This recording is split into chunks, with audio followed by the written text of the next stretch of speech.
Mummy நம்ம மட்டும் எதுக்கு கார்ல வரோம்? நம்மளும் எல்லாரும் கூடயும் சேர்ந்து வேன்ல போயிருக்கலாம்ல. நானும் அப்படித்தான் சொன்னேன். சம்மந்தியமா கேட்கலையே. நீங்க 4 பேரும் கார்ல வந்துருங்கன்னு நம்மள அனுப்பி விட்டுட்டாங்க. என்ன செய்ய? மம்மி நம்ம மட்டும் தனியா வர்றது தப்பு. நம்ம எல்லாரும் கூட சேர்ந்து தான் வந்திருக்கணும். அவங்க எல்லாரும் தனியா வராங்கல்ல. சம்மந்தி அம்மா சொன்ன ஏதாட்டும் ஒரு அர்த்தம் இருக்குமா? போங்க, என்ன அர்த்தமோ? எல்லாரும் கூட சேர்ந்து வந்தா நல்லா ஆடிக்கிட்டு பாடிக்கிட்டு வரலாம். நம்ம மட்டும் தனியா வர்றது போர் அடிக்கி. சிம்ரன், அதெல்லாம் ஒன்றும் பிரச்சனை இல்லை, நீ கவலைப்படாத. அந்த ராதாக்கா செல்வியக்கா இருக்காங்கல்ல, அவங்க ஏதாட்டும் ஒன்று பேசுவாங்க. பிறகு உங்கள் அம்மா அப்பாவுக்கு மனசு கஷ்டமாக இருக்கும். அதனால தான் எங்கள் அம்மா இப்படி ஒரு திட்டத்தை போட்டிருக்காங்க. அவங்கள எதுக்கு கூட்டிட்டு வரணும்? அவங்கள கூப்பிடாம வந்திருக்கலாம்ல. நம்ம கூப்பிடவே இல்லை, அவங்களே வந்து வேனில் ஏறிட்டாங்க. ஒவ்வொரு தடவையும் இப்படி தான் பண்ணுதாங்க. சரி விடு, அவங்க வரலைன்னா அப்புறம் நம்ம அவங்கள மட்டும் ஒதுக்கி வச்ச மாதிரி இருக்கும்ல. அவங்க என்னெல்லாம் திட்டம் போடுதாங்க, நம்ம எதுக்கு அவங்களுக்கு பொறுத்து பொறுத்து போகணும்? என்ன செய்ய, நம்ம ஊர் ஆட்களை போயிட்டாங்க. எப்படியாட்டும் ஒரு நாளைக்கு திருந்திடுவாங்கன்னு எனக்கு நம்பிக்கை இருக்கு. அதெல்லாம் பார்த்தா திருந்துற மாதிரி தெரியல கண்ணா. அது திருந்தாத கேசு தான். மற்றவங்கள பத்தி நம்மளுக்கு என்ன பேச்சு? மாப்பிள்ள கண்ணா, கோயில் தெரியுமா உங்களுக்கு? நல்ல ஸ்பீடா போறீங்க. என்னத்தை இப்படி சொல்லிட்டீங்க? எங்க குலதெய்வம் கோயில் எனக்கு தெரியாதா? சரி சரி, போங்க போங்க. சூர்யா, போற வழியில ஏதாட்டும் கடை வந்தா நிறுத்து, சாப்பிட்டு போகும். வயிறு ரொம்ப பசிக்கி. ஆமா கண்ணா, எனக்கும் பசிக்கி. மம்மி எப்ப பார்த்தாலும் என் கூட போட்டி போடாதீங்க மம்மி. போட்டி எங்க போட்டேன்? உனக்கு முன்னாலே எனக்கு வயிறு ரொம்ப பசிக்கி. சரி போங்க. லட்சுமி அக்கா, லட்சுமி அக்கா. என்னடி மெதுவா பேசுதே? பாத்தீங்களா, நான் சொன்னோம்ல இந்த செல்வியும் ராதாவையும் எப்படியும் செல்லத்தாயக்க கூப்பிடுவாங்கன்னு. கூப்பிட்டு கொண்டு வந்து உட்கார வச்சிருக்காங்க பாருங்க. ஆமாடி, நானும் பார்த்தேன். முதல் சீட்ல உட்காந்துருக்காளுக. ஆரஞ்சு மண்டையை வாழ்க்கையை கெடுக்கிறதுக்கு அலையுதாளுக. இருந்தாலும் இந்த செல்லத்தாயக்காவை பாருங்களேன், எதுக்கு இவளுகளை கூட்டு வரணும்? அடியே, செல்லத்தாய் கூப்பிடலடி, அவளுகளாக தான் வந்து கேட்டாளுக. என்ன குலதெய்வம் கோயிலுக்கு போறீங்களாம்ல, நாங்களும் வரலாமான்னு கேட்டாளுக. பிறகு என்ன சொல்ல, கோயிலுக்கு போகிற நேரத்தில் அவளுகிட்ட சண்டை போட்டுக்கிட்டு இருக்க வேண்டாமேன்னு சரி ஏறுங்கட்டின்னு கூட்டு வந்திருக்கா. அதானே கேட்க, செல்லத்தாயக்கா கூப்பிட மாட்டாங்களே. பாத்தியா, செல்லத்தாய் எப்படி முன்னால் உட்காந்து அவளுக்கு 2 பேரும் மூஞ்சையும் பார்த்துக்கிட்டே உட்காந்துக்கிட்டு இருக்கான்னு. எதுவும் பிரச்சனை பண்ணிடக்கூடாதுல்ல, அதனால தான் அவளுகளையே பார்த்துட்டு உட்காந்துக்கிட்டு இருக்கா. பரவாயில்லையே, செல்லத்தாயக்கா அலாட்டா தான் இருக்காங்க போல. சிம்ரனு சாணி அக்கா எல்லாரும் நம்ம வண்டியில் வந்திருந்தாங்கன்னா நல்லா இருந்திருக்கும். அவங்க காரில் வரேன்ட்டு வராங்க. ராதா பாத்தியா, நம்மளெல்லாம் வேன்ல போட்டுட்டு அவங்க குடும்பமா கார்ல வராங்க. எல்லாம் துட்டு செல்வி, துட்டு. இங்க பாத்தியா, செல்லத்தாயக்காவை தனியா இங்க விட்டுட்டாங்க. அவங்க மட்டும் மாப்பிள்ளைய மட்டும் கூட்டிட்டு போயிட்டாங்க பாத்தியா. இப்பவுமே மாப்பிள்ளைய பிரிச்சுட்டாங்க. இன்னும் என்னெல்லாம் செய்ய போறாங்களோ. நான் தான் சொன்னோம்ல, கல்யாணத்துக்கு பிறகு சிம்ரன் பிள்ளை வந்து எப்படியும் இவங்க மாமியாரை கொண்டு அனாதாசிரமத்துல போட்டுருவான்னு. ராதா, அது அனாதாசிரமம் இல்ல, முதியோர் இல்லோ. எதா இருந்தா என்ன செல்வி, எப்படினாலும் செல்லத்தாயக்கா அங்க போறது உறுதி தானே. ஆமா, இப்பமே பணக்கார திமிர காட்டுதாளுக. அம்மா அப்பா மகா மருமகன்னு 4 பேரும் ஒன்னா கார்ல வராங்க. அதுதானே அவங்க குடும்பம். அதனால அவங்க ஒன்னா சேர்ந்துக்கிட்டாங்க. இவங்க எங்க தனியா போட்டுட்டாங்கல்ல. எல்லாம் நடக்கிறதெல்லாம் நடக்கும். நம்ம சொல்லதான் முடியும். கேட்காதவங்ககிட்ட நம்ம என்ன சொல்ல முடியும்? இப்ப அதுக்கு ஏத்த மாதிரி நல்ல பெரிய வீடு வேற கட்டி கொடுத்துட்டாங்களா. இனிமே இந்த செல்லத்தாயக்காவை இந்த வீட்டு பக்கம் கூட விட மாட்டாங்க. அடியே ராதா செல்வி, எதுக்கு இப்படி எல்லாம் பேசுதீங்க? நாங்க என்னம்மா பேசிட்டோம்? நாங்க ஒண்ணுமே பேசலையே. அதான் நீ பேசுறது இங்க வரைக்கும் கேட்க. இப்படி அடுத்தவங்க பேசுறதெல்லாம் ஒட்டு கேட்காத ஒத்த ரோசா. சிம்ரன் வந்து செல்லத்தாயக்காவை முதியோர் இல்லத்துக்கு அனுப்பிடுவாளோ? எப்படி எல்லாம் பேசிக்கிட்டு இருக்கீங்க? நாங்க நடக்கிற உண்மையை தானம்மா சொன்னோம். எல்லா வீட்லயும் அப்படித்தானே இருக்கு. கல்யாணம் ஆகி வர்றதுக்கு முன்னால எத்தே நான் உங்களை அம்மானு கூப்பிடுவேன், நீங்க எனக்கு மாமியாரே கிடையாது, அம்மா மாறியும் பழுக. கல்யாணம் ஆகி போன பிறகு ஏ கிளவி நீ யாரோ நான் யாரோ அப்படின்னு சண்டைக்கு வருவாளுக. இங்க பாரு செல்வி, அப்படியெல்லாம் பேசாத. சிம்ரன் அப்படிப்பட்ட பிள்ளைலாம் கிடையாது. எல்லாரும் அப்படித்தாமா இருப்பாளுக. செல்வி கேட்டியா, நம்ம பேசுறது பூரா செல்லத்தாய் கேட்டுக்கிட்டு தான் இருக்கா. கேட்கட்டும்னு தானே நம்ம இப்படி எல்லாம் பேசுதோம். எப்படியும் சண்டைய போடுவா. இன்னைக்கு கோயில்ல போய் சண்டை தான் நடக்க போகுது. ஆமா, அவங்க கார்ல வந்து இறங்கட்டும், நம்ம வேன்ல போய் இறங்குவோம்ல. போனோன்னு சண்டை இழுத்துற வேண்டியதானே. நம்ம பேசாம நின்று வேடிக்கை மட்டும்தான் பார்க்கணும். அவளுக்கு சண்டை போட்டு மண்டைய உடப்பாளுக. இன்னைக்கோட கல்யாணம் கேன்சல். மாலா, என்ன அவளுக்கிட்ட சண்டை போட்டுக்கிட்டு இருக்க? என்ன பேசுதாளுக? ஏக்கா இவளுக்கு 2 பேரும் என்ன சொல்லுதாளுக்கு தெரியுமா? சிம்ரன் வந்து செல்லத்தாயக்கா கொண்டு முதியோர் இல்லத்துல சேர்த்து விட்டுருவாளாம். இவளுக்கு புத்தி எப்படி போகுது பாரு. இவளுக்கு தான் மாமியாரை கொண்டு சேர்த்து விடுவாளுங்க. இவளுக்கு செய்யற மாதிரியே அடுத்தவங்களும் செய்வாங்கன்னு நினைச்சிட்டாளுங்க போல. அது வேற ஒன்றும் இல்லட்டி, மாமியாக்காரி வீட்டில் இல்லைல்ல, தனியாக கிடக்காளுகள்ல, அதான் ஆடிக்கிட்டு கிடக்காளுக. அவங்க மாமியார் வந்தவங்கள விரட்டி விட்டுட்டாளே அந்த ராதா. விரட்டி எங்க விட்டா? அவங்க கோச்சுக்கிட்டுல என்னமோ மூஞ்சிலே முழிக்க மாட்டேன்ட்டு போனாங்க. ஆமாக்கா, இவங்க பண்ணதெல்லாம் பார்த்துட்டு அவங்க ஓடிட்டாங்க. செல்வி, அவளுக்கு பேசுறது கேக்கா? எதுக்கு இப்படி குசு குசுன்னு பேசுதாளுங்க? நம்மளை பத்தி தான் எதுவும் பேசுவாளுகளோ? தெரியலையே ராதா, அவளுக்கு யாரை பத்தி பேசுதாளுங்கன்னு தெரியலையே. எப்படியும் நம்மளை பத்தி தான் பேசுவாளுங்கன்னு நினைக்கேன். நீ நினைச்சு காய போட்டது போதும். அவளுக்கு என்ன பேசுதாளுங்கன்னு கவனி. அவளுக்கு தான் மெதுவா பேசுதாளுகளே, எப்படி கேட்கும்? சரி, என்னத்த பேசினா என்ன? நம்ம செல்லத்தாயக்காக்கு கேட்கற மாதிரி எல்லாம் பேசிட்டோம். எப்படியும் சண்டை நடக்க போறது உறுதி. சைக்கோ செல்லத்தாயக்கா, நீங்களும் காரில் வந்திருக்கலாம்ல, நீங்கள் எதுக்கு வேனில் வரீங்க? பாத்தியா, நெட்டச்சி எப்படி கரெக்டா கேட்கா பாரு. இப்ப செல்லத்தாய்க்கு பதிலே சொல்ல முடியாது. நம்மளை இப்படி தனியா அனுப்பி விட்டுட்டாளுகளேன்னு மனசு கஷ்டப்பட்டுட்டு கிடப்பா. நெட்டச்சி, அவங்க யாரும் கார்ல வரேன்னு சொல்லல. எல்லாரும் வேன்ல வருவோம், ஒன்ன பேசிக்கிட்டு வச்சுக்கிட்டு ஜாலியா போலான்னு தான் சொன்னாங்க. நான் தான் அவங்கள தனியா கார்ல வர சொன்னேன். செல்வி, கேட்டியா? செல்லத்தாய் தான் அவங்கள கார்ல வர சொன்னேன்னு சொல்லுதா. எதுக்கு? அவங்களும் நம்ம கூட வேனில் வந்திருந்தா நல்லா இருக்கும்ல. அதுக்கு இல்லட்டி, அவங்கள கார்ல வர சொன்னதுக்கு ஒரு முக்கியமான காரணம் இருக்கு. அப்படி என்ன காரணம் செல்லத்தாயக்கா? அது ஒன்றும் இல்லட்டி, இந்த ராதாவும் செல்வியும் இருக்காளுக்கு பத்தியா? எப்படி ஏதாவது ஒரு பிரச்சனையை கூட்டி 7:30 கூட்ட தான் பார்ப்பாளுங்க. அது சம்மந்தி அம்மாக்கும் சம்மந்தி ஐயாக்கும் தெரியாதுல்ல. அவங்க 2 பேரும் இங்கே வந்தாங்கன்னா மனசு கஷ்டப்பட்டுரும். அதனால தான் அவங்கள காரில் வர சொன்னேன். இவளுக்கு எப்படிப்பட்ட தில்லாலங்கடி நம்மளுக்கு தானே தெரியும். அப்படி போட அருவாள. நல்ல செல்லத்தாயக்கா யோசிச்சிருக்கீங்க. இவளுக்கு இப்படித்தான் பேசுவாளுங்கன்னு. செல்வி, சண்டை நடக்காது போலயே. ஆமா ராதா, எப்படியும் சண்டை நடக்கும்னு இவ்வளவு நேரம் உயிரை கொடுத்து பேசிக்கிட்டு இருக்கோம். பார்த்தா செல்லத்தாய் இப்படி பண்ணிட்டாலே. நம்மளுக்காக தான் அவங்க கார்ல வர சொன்னாங்கன்னு சொல்லுதாலே. நம்ம என்ன திட்டம் போட்டாலும் அதுக்கு ஆப்பாயிருது. குடும்பத்தை பிரிக்கிறதுக்கு பேயா அலையாதீங்க டி. ராதா, இந்த திட்டம் வேலைக்கு ஆகல. வேற ஏதாட்டும் ஒரு திட்டத்தை போடு. சமந்தியம்மா, எல்லாரும் நல்லபடியா வந்து சேர்ந்துட்டீங்களா? ஆமாம் சமந்தியம்மா, நாங்கள் எல்லாரும் பத்திரமா வந்துட்டோம். நீங்கள் ஒன்றும் பிரச்சனை இல்லைல்ல வர வழியில்? நாங்கள் நல்லா சாப்பிட்டுட்டு ஜாலியாக வந்தோம். ஆட்டு மருமோளே, சரி இப்போ என்ன செய்யணும்? கோயிலுக்கு வந்தாச்சுல்ல, போய் பொங்கல் வைக்கணும். பொங்கல் வச்சுட்டு சாமிக்கு வச்சு படைச்சிட்டு நம்ம எல்லாம் சாப்பிட்டு கிளம்ப வேண்டியதான். சரி, அப்போ எல்லா வேலையும் ஆரம்பிச்சிருமா? கோயிலை பத்தி எனக்கு ஒன்றும் தெரியாது. நான் இதுக்கு முன்னால கோயிலுக்கு வந்ததே இல்லை. அதனால எல்லாத்தையும் நீங்க பாத்துக்கோங்க. நான் என்ன செய்தீங்கன்னு கொஞ்சம் கவனிச்சு வச்சுக்கிடுதேன். அடுத்த தடவை வரும்போது நான் செய்யுதேன். பொங்கல் தானே வைக்க போகிறோம். நீங்கள் என்ன செய்ய போறீங்க? நீங்கள் சும்மா உட்காந்துருங்க. அப்படியே சம்மந்தியம்மா, நான் ஒன்றும் செய்ய வேண்டாமா? சரி சரி சரி, வாங்க பொங்கல் வைக்க ஏற்பாடு பண்ணுவோம். லட்சுமி கூட சேர்ந்து உதவி செய்யுதுன்னு சொல்லியிருக்கா. அப்படியே அந்த பக்கம் போவோம், வாங்க.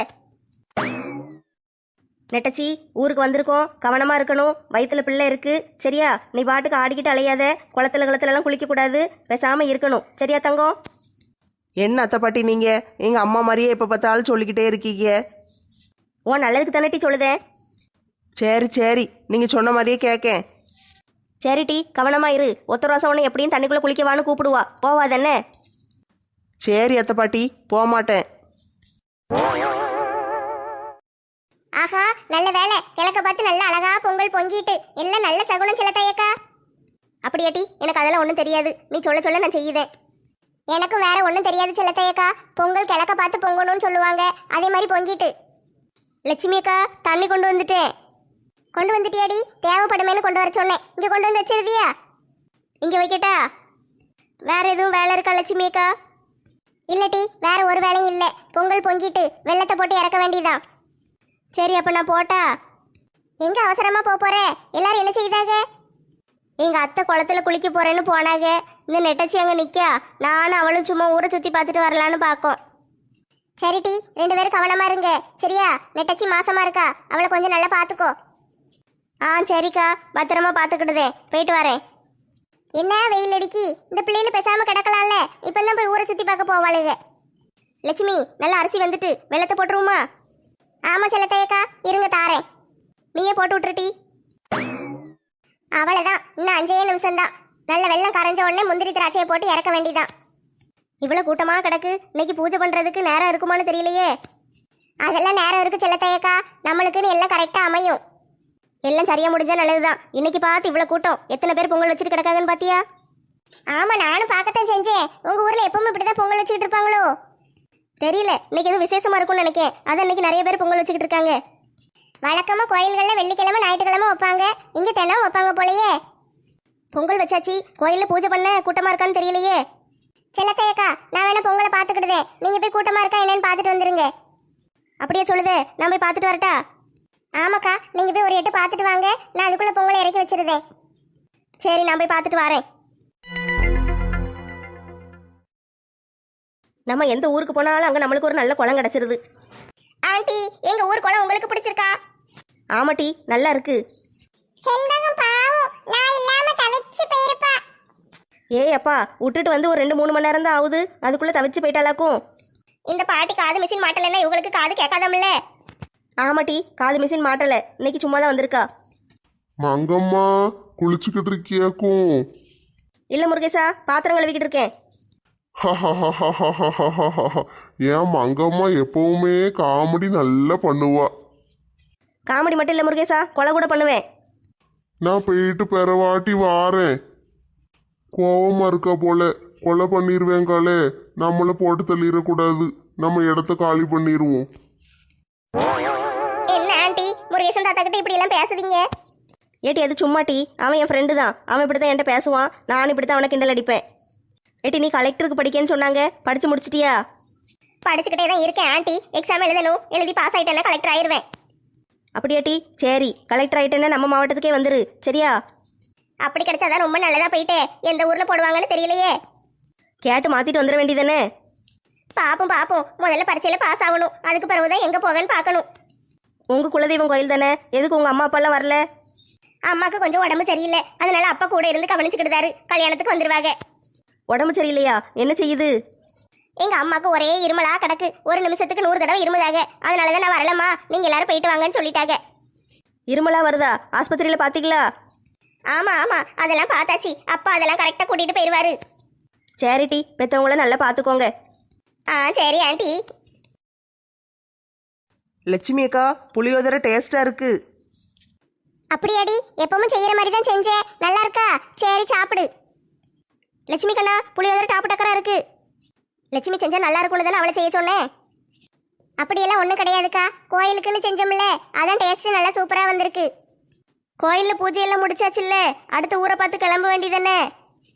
ஆமாட்டி, சாப்பிட்டு முடிச்சுட்டு எல்லாம் அப்படியே கிளம்ப வேண்டியதான். நல்லபடியா கோயிலில் பூஜையெல்லாம் முடிச்சாச்சு, பத்திரிக்கையெல்லாம் வச்சு சாமி கும்பிட்டாச்சு. இப்போ தான் மனசுக்கு நிம்மதியா இருக்கு. சிம்ரன், கல்யாண காலம் வந்துட்டு மூஞ்சில. போங்க லட்சுமி ஆண்டி, எனக்கு வெக்கமா இருக்கு. ஏட்டி சிம்ரன், வெக்கம்லாம் படுவியா? கிண்டல் அடிக்காத நெட்டச்சி. சிம்ரன் இன்னைக்கு பார்க்க ரொம்ப அழகா இருக்கா. எப்படியோ எனக்கும் அவளுக்கும் கல்யாணம் நடக்க போகுது. எப்பா, இந்த கல்யாணம்லாம் நடக்குமா நடக்காதான்னு நினச்சி ரொம்ப கவலைப்பட்டுக்கிட்டு இருந்தேன். எப்படியோ கல்யாணத்துக்கு தேதி குறிச்சாச்சு, பத்திரிக்கை அடிச்சாச்சு, குலதெய்வம் கோயிலில் வந்து பத்திரிக்கை வச்சாச்சு. இப்போ தான் எனக்கு நிம்மதியாக இருக்குது. நம்ம என்ன திட்டம் போட்டாலும் இவளுக்கு கண்டுபிடிச்சிருந்தாளுங்க. எப்படித்தான் இவளுகளுக்கெல்லாம் தெரியுதோ, பின்னாலேயே ஆள் வச்சு ஃபாலோ பண்ணுவாளுங்க போல. கோயிலுக்கு வந்தால் புளியோதரை தான் திங்கணும்னு எதுவும் ரூல்ஸ் இருக்கோ? எப்போ பார்த்தாலும் புளியோதரையே கிண்டிக்கிட்டு இருக்கீங்க. ஒரு வெஜிடபிள் பிரியாணி, ஒரு சாம்பார் சாதம் இதெல்லாம் போட்டால் என்ன? மற்ற நேரம் வீட்டில் புளியோதரை கொடுத்தா எங்க திங்கிங்க? இப்படி ஏதாவது வந்த இடத்துல தானே திம்பிங்க. அதுக்கு தான் கோயிலில் புளியோதரை திங்கணும்னு வச்சிருக்கோம். ஓஹோ, அப்படி பிளான் போடுதீங்களோ? சானியா, இதுக்கு முன்னால நான் கோயிலுக்கு வந்ததே இல்லை. இதான் முதல் தடவையா கோயிலுக்கு வந்திருக்கேன். ஆனா எவ்வளவு அமைதியா இருக்கு, எனக்கு ரொம்ப பிடிச்சிருக்கு சானியா. இனிமே நம்ம அடிக்கடி வருவோம்னு. சரி கண்ணா, அதுக்கு என்ன, அடிக்கடி வந்துருவோம். இந்த ஊர்க்காரங்க, இந்த கோயில் எல்லாமே எனக்கு ரொம்ப பிடிச்சிட்டு. எனக்கும் ரொம்ப பிடிச்சிருக்கு கண்ணா, இனிமே நம்ம அடிக்கடி வந்துட வேண்டியதான். சானியா, எல்லார்ட்டையும் ஒன்று சொல்லணும், நீயே அதை சொல்லிரு. ஆமா கண்ணா, நல்ல வேலை ஞாபகப்படுத்துனீங்க, இருங்க சொல்லிடுதேன். எல்லா கண்ணாவும் சாப்பிட்டுக்கிட்டே இங்க கொஞ்சம் கவனிக்கீங்களா? நான் ஒரு முக்கியமான விஷயம் பேசிடுதேன். நம்ம எல்லாரும் வந்தோம், கோயிலில் சாமி கும்பிட்டோம், பத்திரிக்கை எல்லாம் வச்சாச்சு. நாளையிலிருந்து எல்லாருக்கும் பத்திரிக்கை கொடுக்க ஆரம்பிச்சிருவேன். எப்படியும் 2-3 நாள்ல பத்திரிக்கை எல்லாம் கொடுத்து முடிச்சிருவேன். அதுக்கு பிறகு நம்ம எல்லாரும் சேர்ந்து ஜவுளி கடைக்கு போய் சேலை எடுக்க போகணும். உங்களுக்கு தான், உங்க எல்லாருக்கும் கல்யாணத்துக்கு நான் பட்டு சேலை வாங்கி தரேன். கடைக்கு போய் யார் என்ன சேலை வேணுமோ வாங்கிக்கோங்க. பட்டு சேலை வாங்கி தரீங்களா? நான் கடையில் இருக்கிறதுலேயே விலை கூடுன சேலையை பார்த்து எடுப்பேன். ஐ சூப்பர். நான் இப்போ தான் சேலையெல்லாம் இல்லையேன்னு கவலைப்பட்டுக்கிட்டு இருந்தேன். நல்ல வேலை, சாணியக்கா எல்லாருக்கும் சேலை வாங்கி தரீங்களா?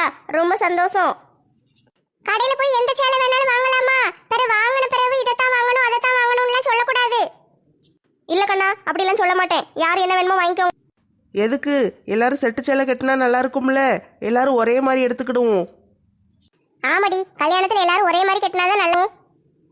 நான்லாம் உங்க கூட சேர்ந்து கட்ட மாட்டேம்மா. உன்னை யார் லிஸ்ட்ல சேர்த்தா? நீ எப்படியோ போ, நாங்க எல்லாரும் ஒரே மாதிரி கட்டிக்கிடுதோம். ராதா, அப்ப நம்ம ரெண்டு பேரும் ஒரே மாதிரி எடுப்போமா? சரி செல்வி, நம்ம ரெண்டு பேரும் ஒரே மாதிரி எடுப்போம். விலை மட்டும் குறைய எடுத்துடக்கூடாது. கடையில இருக்கிறதுலே விலை கூடுதல் சேலைய பார்த்து எடுக்கணும். ஆ சரி சரி, நல்லா பார்த்து எடுத்து செலவு இழுத்து விட்டுருவோம். சரி, அப்பனா சந்தோஷம். இந்த வாரம் ஞாயிற்றுக்கிழமை நம்ம எல்லாரும் கடைக்கு போயிருவோம், சரியா? என்ன சம்மந்தி, எதுக்கு வேஸ்டா செலவு பண்ணுதீங்க? ஆளுக்கு 500 ரூபான்னு வச்சா கூட எல்லாருக்கும் கணக்கு போட்டா துட்டு எங்கேயோ போயிருமே. என்னது, ஆளுக்கு 500 ரூபாயா? ஆமாட்டி, சேலை எடுக்கணும் 500 ரூபா செலவாகும்ல. இவங்க எந்த காலத்துல இருக்காங்க? சேலை 500 ரூபாய்க்கு எவன் தருவான்? முன்ன பின்ன சேலை எடுத்திருந்தா தானே அது விலையெல்லாம் எதுக்கு தெரியும்? இது ஒரு அங்கேயே தானே மாட்டிக்கிட்டு அலையுது. சம்மந்தி கண்ணா, அதெல்லாம் ஒன்றும் பரவாயில்ல. பிள்ளைகளுக்கு சேலை எடுத்து கொடுக்கறதுக்கு கணக்கெல்லாம் பார்க்கக்கூடாது. என்ன வேலைனாலும் பரவாயில்ல, நான் வாங்கி கொடுக்கேன். சரி, உங்க இஷ்டம் சம்மந்தி, உங்க விருப்பப்படி செய்யுங்க. சரி, கல்யாணத்துக்கு இருக்கிற பட்டு சேலை எடுத்து அயன் பண்ணி வைக்கணும்னு பார்த்தேன். நல்ல வேலை, சாணியாக்கா சேலை வாங்கி தரேன்னு சொல்லிட்டாங்க. இன்னும் அதுக்கு ஜாக்கெட்லாம் தைக்க கொடுக்கணுமே. ஜாக்கெட் தைக்கிறதுக்கு காசு நானே கொடுத்துருந்தேன் கண்ணா, யாரும் கவலைப்படாதீங்க. ஐயோ, சாணியாக்கா நான் சும்மா விளையாட்டுக்கு தான் சொல்லிக்கிட்டு இருந்தேன். தப்பா எதுவும் நினைச்சுக்கிடாதீங்கக்கா. அதுக்கெல்லாம் காசு தர வேண்டாம். ஜாக்கெட்லாம் நாங்களே தச்சுக்கிடுதோம். என்ன லட்சுமி கண்ணா இது? நான் தப்பா எதுவும் சொல்லல. ஜாக்கெட் தைக்க சேர்த்து காசு கொடுத்துருதேன்னு தான் சொன்னேன். பிறகு சேலை நீங்க எடுத்து கொடுத்துட்டு ஜாக்கெட் நாங்களா தைக்க முடியும்? நானும் நல்ல ஹீரோயின் மாதிரி தப்பேன். எனக்கெல்லாம் ஜாக்கெட் தைக்க எப்படியும் ஒரு 10,000 15,000 தேவைப்படும். 10,000க்கு ஜாக்கெட் தைச்சிங்கன்னு வச்சுக்கோங்களேன், அவளுக்கு அங்கனை இங்கனையும் கிழிச்சு விட்டு கதவு சன்னலுன்னு வச்சு விட்டுருவாளுங்க. நீங்கள் ரோட்டில் கோட்டைக்கறி மாதிரி அலையணும். பிறகு நாயெல்லாம் விரட்டும். பொறாமப்படாதீங்க டி, நான் எப்படி தச்சு காட்டுதேன்னு பாருங்க. நெட்டச்சி, புளி எதிர நல்லா இருக்குன்னு இல்லை, இன்னும் கொஞ்சம் வாங்கி வச்சு தின்னு. எதுக்கு வேஸ்ட்டா அவட்ட போய் வம்பிழுத்துக்கிட்டு இருக்க? ஆமாக்கா, நீங்கள் சொல்கிறது கரெக்டு தான். நிம்மதியாக இருக்கிற நேரத்தில் அவங்கள பற்றி நம்மளுக்கு என்ன பேச்சு? எப்படியோ நல்லபடியா குலதெய்வத்துக்கு பூஜை முடிஞ்சிட்டு எனக்கு இப்போ தான் நிம்மதியா இருக்கு. அடுத்து கல்யாண வேலை தான். செந்தூர பூவே செந்தூர பூவே சில்லென்ற காற்றே, என் மன்னன் எங்கே என் மன்னன் எங்கே, நீ கொஞ்சம் சொல்லாயோ. வாரேன்னு சொன்ன மனுஷனை வேண்டாம் ஓடுங்கன்னு வேலைக்கு விரட்டி விட்டுட்டு இங்கே வந்து மன்னன் எங்கேன்னு பாட்டா பாடிக்கிட்டு இருக்கீங்க. இந்த மாதிரி ஊஞ்சல்ல உட்காந்தா இப்படிலாம் பாட்டு பாடணும். சரி, அலெக்சனை வாரேன்னு தானே சொன்னார். எதுக்கு அவரை விட்டுட்டு வந்தீங்க? அவரையும் கூட்டு வந்திருக்கலாம்ல. ஏட்டி, அவர் வேலைக்கு போட்டும். அவர் ஒரு நாள் லீவ் எடுத்தாலும் வீட்டில் பிரச்சனை ஆயிரும். ஏன்னா சிம்ரன் கல்யாணத்துக்கு ஏதாவது செய்யணும் பத்தியா, அதனால அவரை வேலைக்கு தினம் அனுப்பி விட்டுருதேன். அவர் போயிட்டு வந்தா தானே துட்டு கிடைக்கும். ஆமாக்கா, அதுவும் சரிதான். நல்ல வேகமாக ஆட்டுடி. வேகமாக ஆட்டினேன்னா பறந்து போய் இந்த குளத்துக்குள்ளே விழுந்துருவீங்க. பரவாயில்லையா? அவ்வளோ வேகமாக கிடையாது, அப்படியே மெதுவாக வேகமாக ஆட்டணும். மெதுவாக வேகமாக ஆட்டணுமா? சரி சரி, ஆட்டி விடு. நீங்களே ஆடிட்டு கிடைக்கீங்க, நான் கொஞ்ச நேரம் ஆட வேண்டாமா? நான் 10 நிமிஷம் நீ 10 நிமிஷம் முதலே பேசிட்டோம்ல, ஏன் 10 நிமிஷம் இன்னும் முடியல? எவ்வளோ நேரம் ஆட்டிட்டு கிடக்கேன்? 10 நிமிஷம் இன்னும் முடியலையாக்கும். 4 நிமிஷம் தான் முடிஞ்சிருக்குட்டி, இன்னும் 6 நிமிஷம் இருக்கு. வாட்ச் போடலை, ஒன்றும் செய்யலை. மணி எப்படி தெரியுது? மனசுக்குள்ளே எண்ணிக்கிட்டு இருக்கேன். போடுறது திட்டம் பூரா ஃபெயிலா போய்கிட்டு இருக்கேன். நீங்க ஒரு மனசு கவலையில வந்துகிட்டு இருக்கேன். இவளுக்கு என்னடானா நல்ல ஒய்யாரமா ஊஞ்சல் எல்லாம் ஆடிக்கிட்டு கிடக்காளுங்க. அதானே, இவளுகளுக்கு மட்டும் எப்படி ஊஞ்சல் கிடைச்சது? பூக்கள் பூக்கும் தருணம் மாறுயிரே பார்த்ததாரும் இல்லையே. மாலாக்கா, 6 நிமிஷம் ஆயிட்டு. அடியே, ஒரு பாட்டை நிம்மதியா பாட விடுதியா? இந்த விவேகானந்தம் படத்துல ஒரு படத்துல சொல்லுவாங்களே, 30 செகண்ட் தான் இருக்கு, 10 செகண்ட் தான் இருக்கு அப்படின்னு ஒரு பாம் வச்சுட்டு அதே மாதிரி டைம் சொல்லிக்கிட்டு இருக்காத. எனக்கு தெரியும், இன்னும் ஒரு 2-3 நிமிஷத்துல நானே இறங்கிருவேன். ஆ சரி சரி. மானா மதுர மாமர கிளையிலே பச்சை கிளி ஒன்று கேட்டது கேள்வி என்ன, என் கண்ணு ரொம்ப அழகா ஏறக்க ரொம்ப அழகா, இந்த கேள்வி என்ன கேட்டா என்ன நான் பாடுவேன். ஊலலல்லா ஊலலல்லா ஊலலலலலலலலா. பிரச்சனை பூரா நம்மளுக்கு தான் வருது. இவளுக்கு மட்டும் நல்ல ஊழலான்னு பாட்டு பாடிக்கிட்டு இருக்காளுங்க. ராதா, அந்த குட்டி சாத்தான கொண்டு ஒப்படைச்சிட்டியா? கேட்கவே மறந்துட்டனே. அந்த கொடுமையை ஏன் கேட்க செல்வி? என்னாச்சி? அவனை கொண்டு விட்டியா இல்லையா? அந்த சாமியாருக்கு போன் அடிச்சு எப்படியாட்டி இவனை திருப்பி வாங்கிக்கோங்கன்னு கேட்டேன். அதுக்கு அவர் என்ன சொன்னாரு தெரியுமா? என்ன சொன்னாரு? நான் 1.5 லட்சம் கேட்டேன், நீ 10,000 தான் கொடுத்த. அதனால அவன் அப்படித்தான் வேலை செய்வான். அதனால அவனை திருப்பி வாங்கணும்னா நீ எனக்கு 2 லட்சம் தரணும்னு கேட்கான். அட கொடுமையே, இப்ப என்ன செஞ்ச? என்ன செய்வே? ராதாவா கொக்கா? நான் ஒரு திட்டம் போட்டுட்டோம்ல. திட்டம் போட்டியா? என்ன திட்டம் போட்ட? நான் என்ன செஞ்சேன் தெரியுமா? 2 கோழியை வாங்கி அந்த குட்டி சாத்தான் கழுத்துல கட்டி தொங்க விட்டுட்டேன். நைஸா காட்டுக்குள்ள கூட்டிட்டு போய் அது கோழியை தின்னுக்கிட்டு இருக்கிற நேரத்துல காலில் கயத்தை கட்டி மரத்துல கட்டி தொங்க விட்டுட்டு வந்துட்டேன்.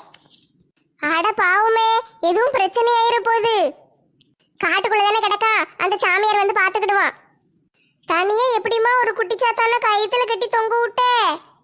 அது குழந்தை மாதிரி தானே இருக்கு, வெயிட்டா ஒண்ணும் இல்ல, அதனால தொங்க விட்டுட்டேன். பொக்கவாய் தாத்தா நம்ம 2 பேரையும் தலையில கட்டி தொங்க விடலையா? அதெல்லாம் ஞாபகப்படுத்தாதம்மா, அதெல்லாம் நினைச்சாலே பக்கு பக்குன்னு இருக்கு. வீர வாழ்க்கையில் இதெல்லாம் சகஜம் செல்வி. நான் எப்போ அடி வாங்கினாலும் அதுக்கு காரணம் நீயா தான் இருப்ப தெரியுமா? நான் என்ன செஞ்சேன்? அன்னைக்கு முட்டையை களவாண்டு விப்புன்னு கூட்டிட்டு போனது நீ தானம்மா. அதனாலதானே அவர் கயத்துல கட்டி தொங்க விட்டாரு. அது எப்படியாட்டு முட்டையை களவாண்டு வந்து அதிசய முட்டைன்னு வித்து பணக்காரி ஆயிரலான்னு பார்த்தேன். அது நடக்காம போயிட்டு என்ன செய்ய? அது மட்டுமா நடக்காம போச்சு? நம்ம போடுறது திட்டம் எல்லாமே தான் ஃபெயிலா போய்கிட்டு இருக்கு. அதுக்கு என்ன செய்ய முடியும்? அடுத்த திட்டத்தை போட வேண்டியதா. அடுத்து என்ன திட்டம் போட போறோம்மா? அதான் ஜவுளி கடைக்கு போகணும்னு சொல்லிட்டாங்கல்ல, அங்கதான் நம்ம அடுத்த திட்டமே. என்னையெல்லாம் வம்புல மாட்டி விட்டுறாதம்மா. நாளா இருக்கிற இடம் தெரியாம இருந்துட்டு போகணும்னு நினைக்கிற ஆளு. கவலைப்படாத ராதா, ஒரு பிரச்சனையும் வராது. சேலை நல்ல விலை கூடுன சேலையை எடுத்து அவங்களுக்கு செலவு இழுத்து விட்டுறணும். அவங்க ஏற்கனவே பணக்காரவங்க தானே, அவங்களுக்கு செலவெல்லாம் ஒரு பெரிய விஷயமே கிடையாது. அதைத்தான் நம்ம பயன்படுத்திக்கிட போறோம். உன் கூட சேரவே எனக்கு பயமா இருக்குமா. நான் பாட்டுக்கு செவனேன்னு கிடந்தேன், என்னையும் இப்படி இழுத்து விட்டுட்டியே. கல்யாணத்தை நிறுத்துறதுக்கு ஏதாட்டும் ஒரு பிளான் போடுன்னா அதுக்கு உதவி செய்ய மாட்டேங்க. என் நேரமும் இப்படியே பேசிக்கிட்டு இருக்காது செல்வி. செல்வி அக்கா, ராதாக்கா, உங்க வாயாலேயே நல்ல வாக்குமூலம் கொடுக்கீங்களே. எல்லாத்தையும் போன்ல ரெக்கார்டு பண்ணியாச்சு. ஐயோ, பேசுற ஆர்வத்தில் இவளுக்கு இருந்ததை கவனிக்காம படபடன்னு பேசிட்டனே.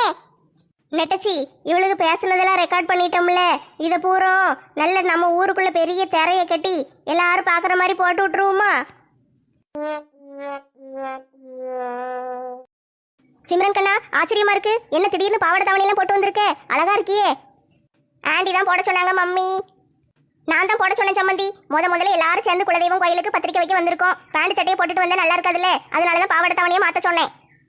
அப்படியே சம்மந்தி, நீங்க சொல்றது சரிதான், நல்லா இருக்கு. சிம்ரன், ரொம்ப அழகா இருக்கு சிம்ரன். உன்னைய பார்த்துக்கிட்டே இருக்கலாம் போல இருக்கு. இல்ல, ஒழுங்கு சாமியை கும்பிட போறியா இல்லையா? தோலை உரிச்சு தொங்க விட்டுருவேன். சரிம்மா, சாமி கும்பிடுதேன். ஆத்தா மகமாயி, என் குலதெய்வமே, என் பிள்ளைகளுக்கு கல்யாணம் வச்சிருக்கு. கல்யாணம் நல்லபடியா முடியணும், எந்த பிரச்சனையும் இல்லாம, எந்த தடங்களும் இல்லாம நல்லபடியா சீரும் சிறப்புமா கல்யாணம் முடியறதுக்கு நீதான் அருள் புரியணும் தாயே. ஆமேன்.